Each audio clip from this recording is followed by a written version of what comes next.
Fala galera, estamos chegando com mais um REC aqui no Multishow para vocês e olha, vocês sabem que a gente adora boas histórias, né? E o programa tá daquele jeitinho, viu? Cheio de bastidores, boas ideias e gente talentosa que movimenta essa indústria da criatividade. Se eu fosse vocês, eu puxava a poltrona, sentava bonitinho, se organiza, porque o programa tá, ó, daquele jeitinho que a gente gosta. Então vamos dar esse REC? Dá o REC.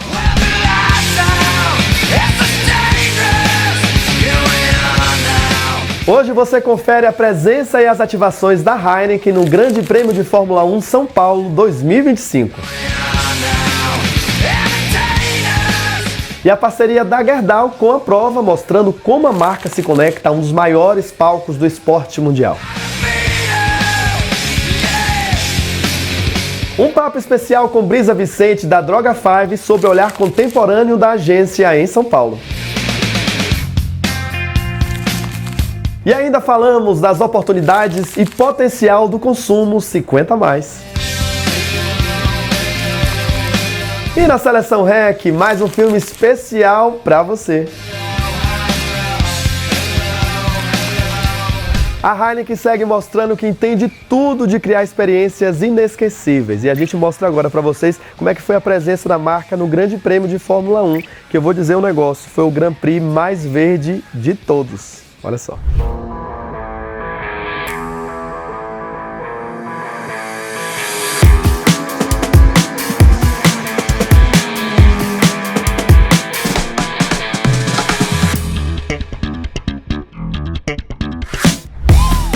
E a Heineken transforma a Fórmula 1 de São Paulo num verdadeiro festival aqui, ó, dentro de Interlagos. Vou mostrar para vocês agora, minha gente, a Heineken Village, que é esse espaço onde música, velocidade e experiência se encontram. Vocês vão entender também por que aqui é o espaço mais disputado do autódromo. Vamos brindar com a gente então?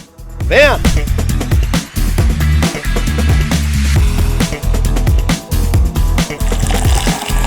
Fórmula 1 é um dos eventos mais icônicos que tem aqui no Brasil. Eu costumo dizer que é uma das únicas coisas que para São Paulo é realmente o GP de Fórmula 1. E ele reforça pra gente o nosso patrocínio de 00, o consumo responsável. Tem tudo a ver, né? Um evento icônico como o GP do Brasil e a nossa 00, que é um produtaço que vem para ajudar a gente nessa questão do consumo responsável, mas numa ocasião muito legal como o GP. Uma associação de marca muito importante, né? A Fórmula 1 ela trabalha muito com o imaginário das pessoas, é um asset super aspiracional. A gente então tem nesse período um grande índice de awareness, ou seja, de reconhecimento da marca, uma associação direta e é, sem dúvida alguma, uma experiência muito premium, super condizente, né, com Heineken.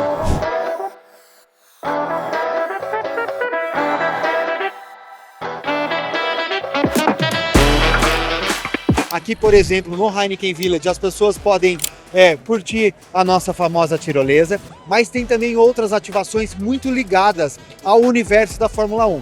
Então, por exemplo, a gente trouxe o Pit Wall, que na verdade é uma simulação como as escuderias acompanham a performance dos carros. Então ali o pessoal pode sentar de frente para o Pit Wall, colocar o fone e escutar o que a equipe está falando. Fora isso, a gente também trouxe uma ativação muito bacana, que é uma ativação de React, que a gente chama, que é como os pilotos treinam os reflexos, né? Então é uma série de luzes que vão se acendendo para o piloto treinar o reflexo. Além, obviamente, nada mais importante do que a emoção da Fórmula 1. O Heineken Village ele é posicionado estrategicamente no circuito, então você consegue ter vista de diversos pontos do circuito.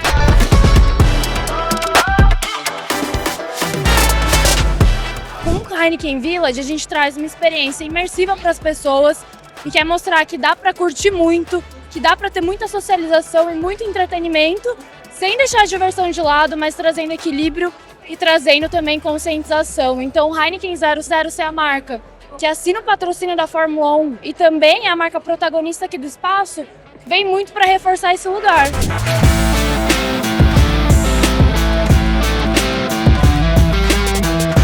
Esse é um grande momento para a Heineken 00, é onde a gente coloca a marca em foco E Heineken 00 ainda precisa recrutar pessoas, que as pessoas experimentem, que as pessoas conheçam a marca. Com o Heineken 00, a gente também quer conectar a marca cada vez mais com o público jovem. E a gente vê que o público jovem globalmente, mas também aqui no Brasil, tem essa paixão para a Fórmula 1. A gente vê isso através dos socials, através de tudo que você vê de memes no Instagram, das pessoas aqui, e eles têm essa paixão. Então a gente quer levar Heineken 00 aqui para este momento, que a gente sabe que é um momento de paixão para esses consumidores e torcedores, principalmente aqueles mais novos.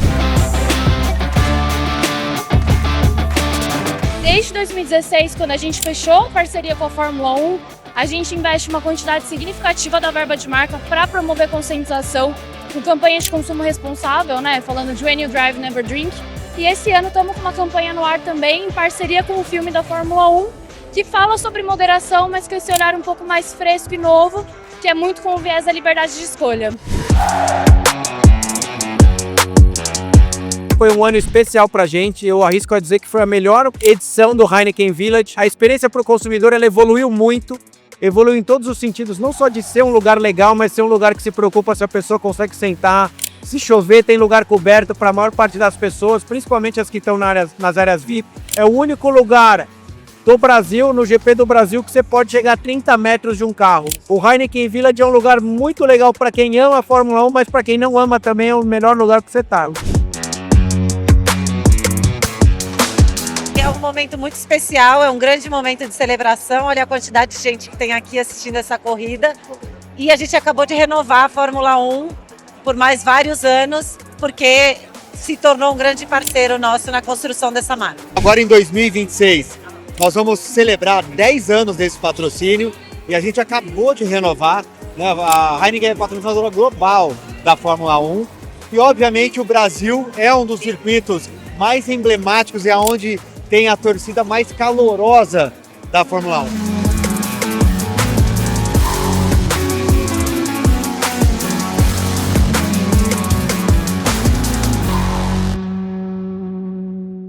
Olha, quem também marcou presença forte na Fórmula 1 foi a Gerdau, levando o nosso aço brasileiro para um dos maiores palcos do esporte mundial. Dá uma olhada comigo.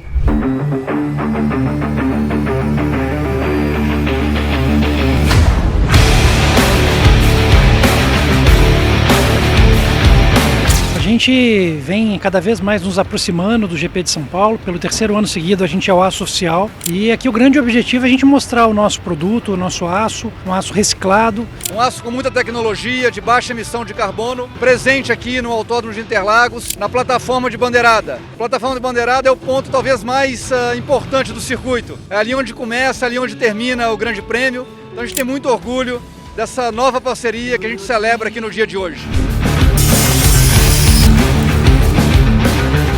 A Fórmula 1 ela é uma grande referência na busca da mobilidade futura. Então, essa questão de baixa emissão de gás de efeito estufa, de cada vez buscar veículos mais tecnológicos, mais leves, elas se encontram com o dia a dia da Gerdau, porque nós somos uma grande produtora de aço à base de sucata e a busca também por aços mais tecnológicos, aços com menor emissão de CO2. Isso tudo tem a ver com o futuro da humanidade, o futuro da mobilidade. Então, para nós, esse encontro é muito positivo. Realmente uma grande oportunidade, um evento de classe global, ter o nosso aço.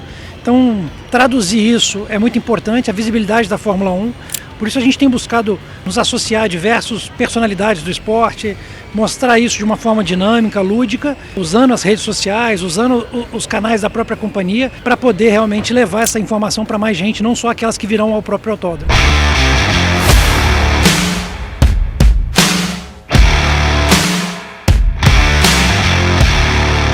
A Gerdau está presente de diversas formas. A mais importante é com o nosso aço em diversas estruturas icônicas aqui, desde a plataforma de bandeirada, mastros de bandeira, enfim, vários lugares. Mas a gente também está presente com lugares de hospitalidade, vamos receber aqui parceiros, clientes, fornecedores, convidados da empresa, para que a gente possa realmente também testemunhar juntos toda essa nossa presença. O impacto da nossa participação é muito alto, né? A gente tem um crescimento enorme nas nossas redes sociais. A Gerdau já é a empresa de aço mais seguida no mundo, né, em termos de comunidade digital, procura de novos talentos que querem trabalhar conosco. Então é um ganho enorme e a gente só tem a crescer e a ganhar com isso. Tanto a Fórmula 1 quanto a Gerdau investem bastante tempo, recurso em se prepararem para o futuro e serem referência na humanidade. Então essa parceria que a gente celebra aqui traz esse conceito de sustentabilidade de uma maneira muito forte, que é um aço produzido no Brasil com baixíssima emissão de carbono e bastante relacionado a essa busca incansável da Fórmula 1 de cada vez mais reduzir a emissão de CO2.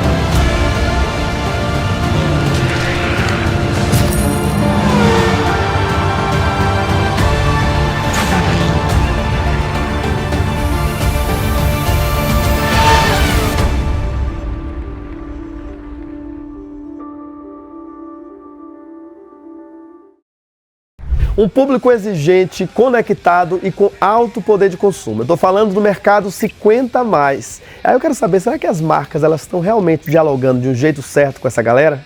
A gente foi pesquisar.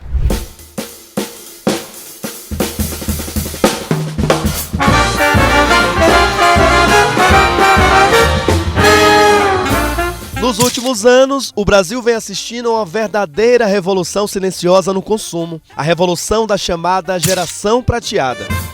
Segundo o censo de 2022, 28% da população brasileira já tem mais de 50 anos de idade e até 2050 esse número deve chegar a 43% dos brasileiros.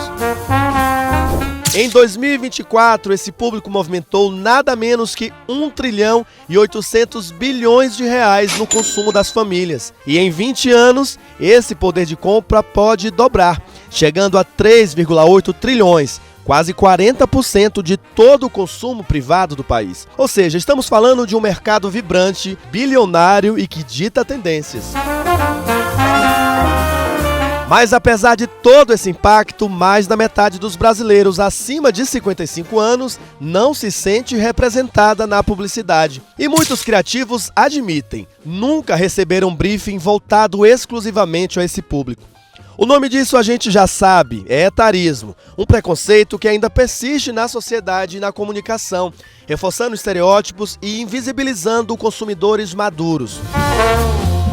A boa notícia é que isso está começando a mudar. Especialistas como Beth Marim e Camila Alves, fundadoras da MV Marketing, a primeira agência brasileira de marketing voltada ao público 50+, começam por defender uma linguagem inclusiva, abandonando termos como idoso ou melhor idade, criando empatia, credibilidade e autenticidade, com o propósito de reinventar a comunicação com consumidores maduros.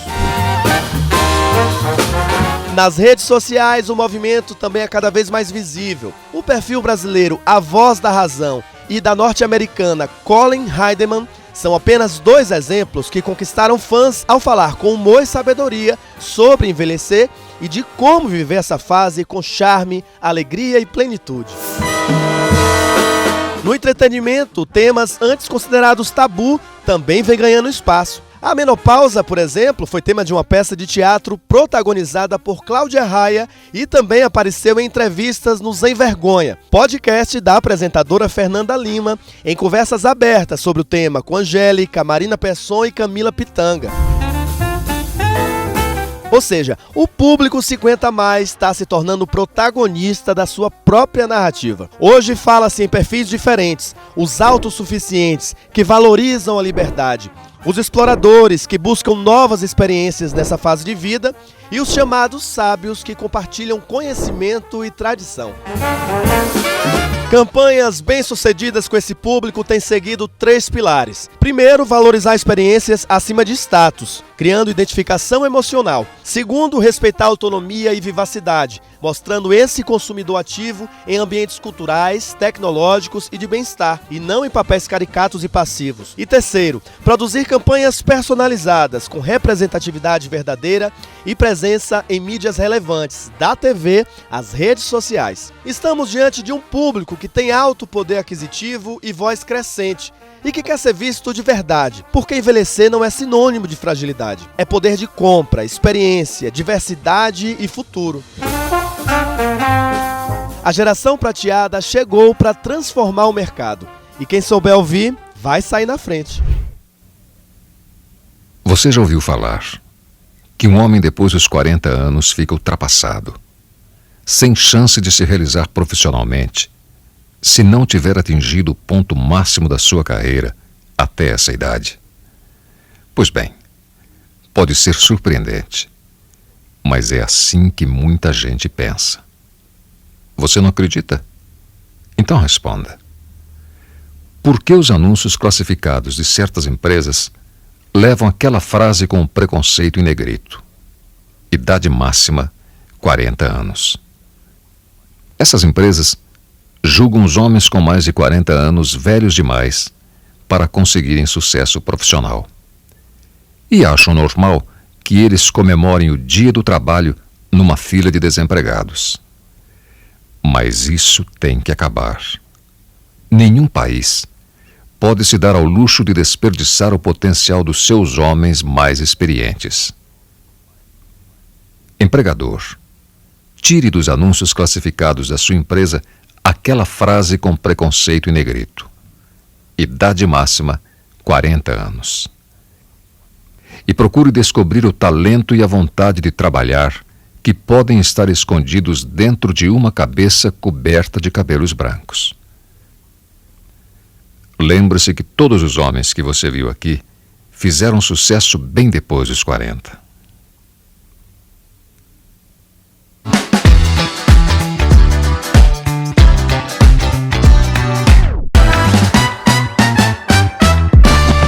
Vocês conhecem a Droga 5, né? A gente está sempre comentando dela por aqui. Pois é, e a Droga 5 é uma agência conhecida por ser ousada e fiel a seus valores. Aí, recentemente, nós estivemos lá e batemos um super papo com Brisa Vicente, que é co-CEO da agência, para saber como é que andam as coisas por lá. Confere aí que o papo tá de primeira. Que vão aumentando como insetos em volta da lâmpada. Vamos pedir piedade, Senhor, piedade. Pra essa gente careta e covarde. Vamos pedir piedade, Senhor, piedade. Lhes dê grandeza e um pouco de coragem. Eu acho que eu passei por muitos formatos de agência, né? Muitos desafios diferentes. Eu comecei minha carreira em produção, o que me deu, acho que essa flexibilidade e adaptabilidade, né, a tudo que pode vir, né, assim, a falta das certezas sedimentadas, né, e tudo a gente pode se reinventar. E logo no início do mercado digital, né, de como a gente começou a colocar o digital como uma das ferramentas para a comunicação, eu estava lá nessa transição das agências que se tornaram agências digitais, né. Então eu peguei os primórdios, né, de montar uma operação aí antes das redes sociais, após as redes sociais, que o fato de sempre estar em um mercado que evoluiu muito rápido e demandou tanto do modelo operacional de uma agência, quanto do tipo de profissional, do formato de trabalho, muito dinamismo, eu virei uma líder muito dinâmica, assim, que sempre teve muita abertura para repensar modelos, formatos e sempre estar atenta à nossa provocação em relação ao que acontece culturalmente, de comportamento, de mudança mesmo social, que pode impactar o trabalho de comunicação.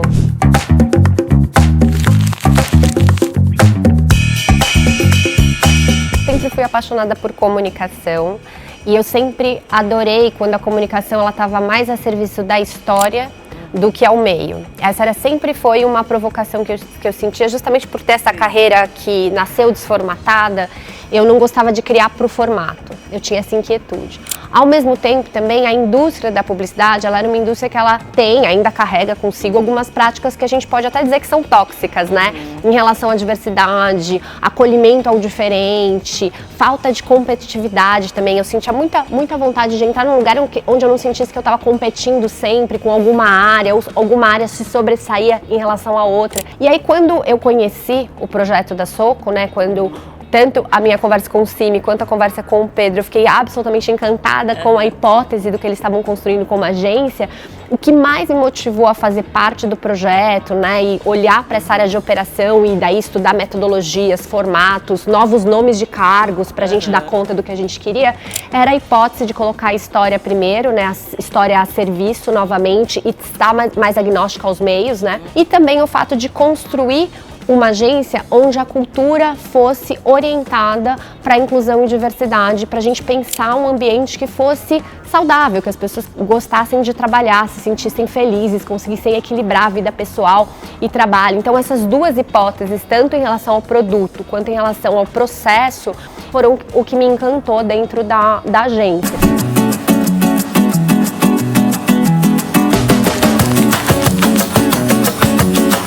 Quando a Soco se torna a Droga 5, pra gente foi um encontro muito potente, porque existia muito da nossa premissa que também era estrutural dentro da Droga 5. A Droga 5, como a gente, é obcecado pelas pessoas, é obcecada pela cultura, pelo comportamento, pensa assim as narrativas de uma maneira mais desformatada, então tá muito, né, a serviço da comunicação ali como centro, que pra gente era música para os nossos ouvidos.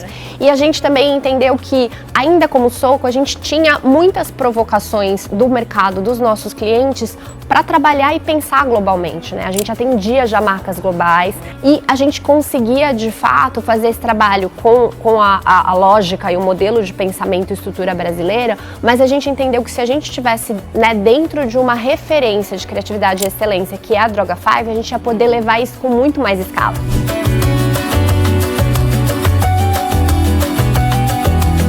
A Droga 5 está presente nas maiores capitais de criatividade do mundo. Então tem São Paulo, Londres, Nova York, Tóquio, Sydney, enfim, eles se espalharam ao redor do mundo justamente com esse pensamento, né, de colocar a criatividade no centro, que é algo que também tem muito a ver com o que a gente faz.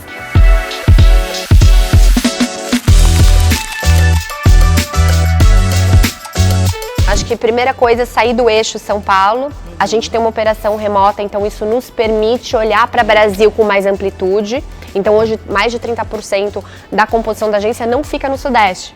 Então isso já de largada faz com que a gente consiga ver talentos que têm outras contribuições ali olhando para o Brasil, e isso já é muito, muito rico. Para além disso, a gente tem muito um olhar absolutamente aberto a respeito da formação das pessoas e muito mais pautado em comportamento. Então a gente tem, por exemplo, pessoas que vieram de moda, pessoas que vieram de matemática, porque a gente olha para o quanto que aquela pessoa viveu, qual tipo de ação ela teve, e a gente recruta sempre em lugares não óbvios, assim. A gente olha muito para o que está acontecendo em arte, cultura, moda, nas redes sociais, e também fica super atento em quem são as pessoas que hoje pautam cultura, quem de fato vai contribuir na tua vivência, na prática e não só na formação técnica.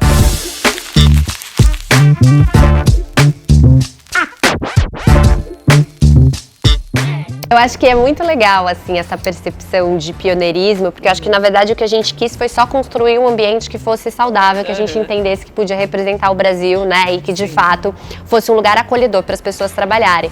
Mas, de fato, eu acho que só deu certo porque o produto criativo também foi muito reconhecido e porque, no final, a gente estava também a serviço dos nossos clientes e do negócio. Se a gente não tem essas duas coisas equiparadas, a gente não vai conseguir, de fato, ser competitivo no mercado do jeito que a gente quer construir a nossa imagem. A gente trabalha em 3 frentes dentro da agência, né? Que é coerência, consistência e impacto. Se a gente consegue trabalhar essas 3 frentes ao longo dos anos, a gente vai conseguir fazer o que a nossa hipótese dá certo.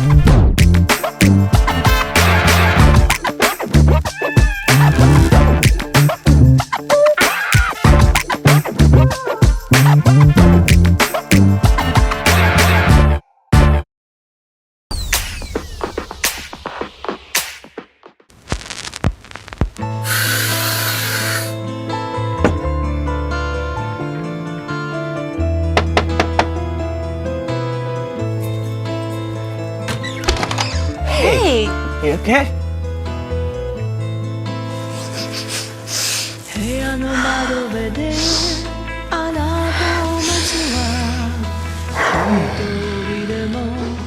I'll be back in a second. Okay.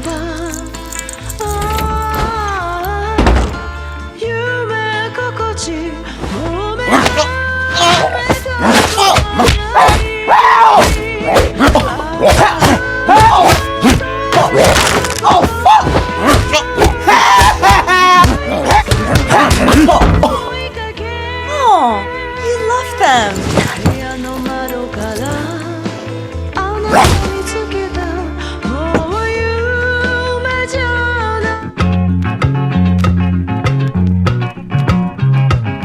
Finalzinho de programa, já tá dando aquela saudadezinha, né? Batendo no peito assim, ó, tum, tum, tum, tum, tum. Mas olha, semana que vem nós estamos de volta, fiquem calmos. E se vocês quiserem aí prosseguir essa conversa com a gente, é só ir lá nas nossas redes sociais, @programa Reclame, tem muito conteúdo massa pra vocês, viu? Tô falando sério.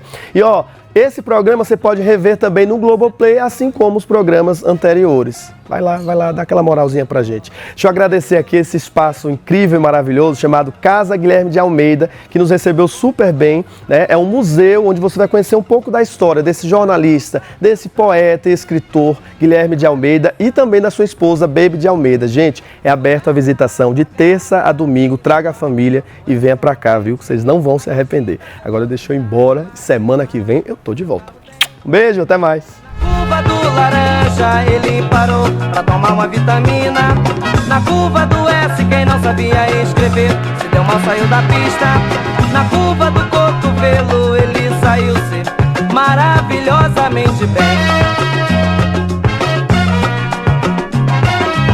Na curva do sargento ele comandava os competidores como general. E a turma de fora espantada assistindo a corrida se orgulhava e vibrava com a vitória do nosso campeão.